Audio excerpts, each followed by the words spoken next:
Responses का क्या? मैं मेजर जनरल संजीव डोगरा हूँ। आर्मी से रिटायर होके अभी जम्मू में आया हूँ और मेरे फादर हैं मिस्टर डी एन डोगरा। ये सीनियर साइकोलॉजिस्ट है सर्विसेज सिलेक्शन बोर्ड में 30 साल के लिए, और 30 साल उन्होंने बच्चों को कोचिंग भी दी है आर्म फोर्सेस ज्वाइन करने के लिए। तो अब हम जम्मू में आके सेटल हो गए हैं।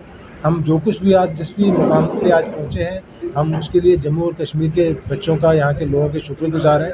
अभी समय आ गया है कि हम भी जम्मू कश्मीर के स्टेट के लिए कोई काम करें। तो हमने ये देखा है कि जम्मू कश्मीर के जो बच्चे हैं आर्म फोर्सेस में ज्वाइन करते हैं तो एज सिपाही और रैंक्स में ज़्यादा ज्वाइन करते हैं, ऑफिसर्स कम ज्वाइन करते हैं। इसके दो मेन कारण हो सकते हैं, या तो यहाँ पे अवेयरनेस कम है या यहाँ पे गाइडेंस, कोचिंग और अपॉर्चुनिटीज़ कम है। तो हम दोनों चीज़ें करना चाहते हैं, यहाँ के बच्चों में अवेयरनेस भी बढ़ाना चाहते हैं इस मामले में, और यहाँ के बच्चों को क्वालिटी गाइडेंस और कोचिंग भी देना चाहते हैं ताकि वो आर्म फोर्सेज में ऑफिसर्स ज्वाइन करने के लिए सक्सेसफुल रहें, और उनका जो मन में तमन्ना होती है देशभक्ति की और आर्मी में जाके सर्व करने की, वो तमन्ना उनकी पूरी हो।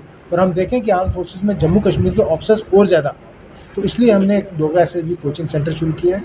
मेरे फादर क्योंकि साइकोलॉजिस्ट थे एसएसबी में, और मैं एक ट्रेंड इंटरव्यूइंग ऑफिसर हूँ इस सिलेक्शन प्रोसेस का, तो हम दोनों मिलके पूरा समझते हैं कि क्या क्या ऑफिसर लाइक क्वालिटीज़ चाहिए होती हैं बच्चों को, वो क्वालिटीज़ कैसे इम्प्रूव की जा सकती हैं, कैसे उनकी जजमेंट की जा सकती है, वो हम करके बच्चों को ट्रेन करेंगे आर्म फोर्सेज ज्वाइन करके। सिर्फ कहीं ना कहीं ये रहता है कि मेल जो है, जो लड़के हैं, तो उनमें काफ़ी जज्बा रहता है आर्मी में जाने का, काफ़ी उनमें होता है कि वहीं आज देखा जाए तो गर्ल्स में भी काफ़ी जज्बा है। उनके लिए क्या है, उनके लिए भी कोई स्पेशल ट्रेनिंग वगैरह या कुछ ऐसा कुछ आप लेकर आ रहे हैं? हाँ, देखिए जहाँ तक गर्ल्स का सवाल है, तो क्योंकि मैं गर्ल्स की ट्रेनिंग का एक्सपर्ट रह चुका हूँ।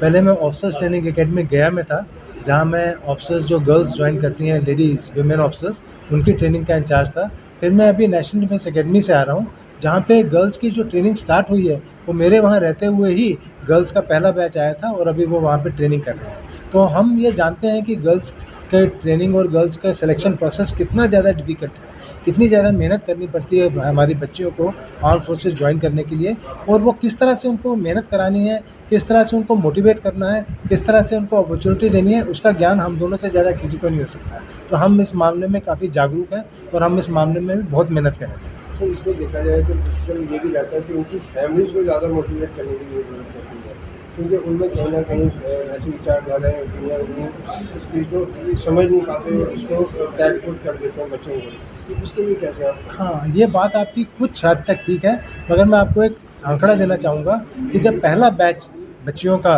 नेशनल डिफेंस एकेडमी के लिए अपीयर हो रहा था, तो 1,72,000 बच्चों ने फॉर्म भरा था।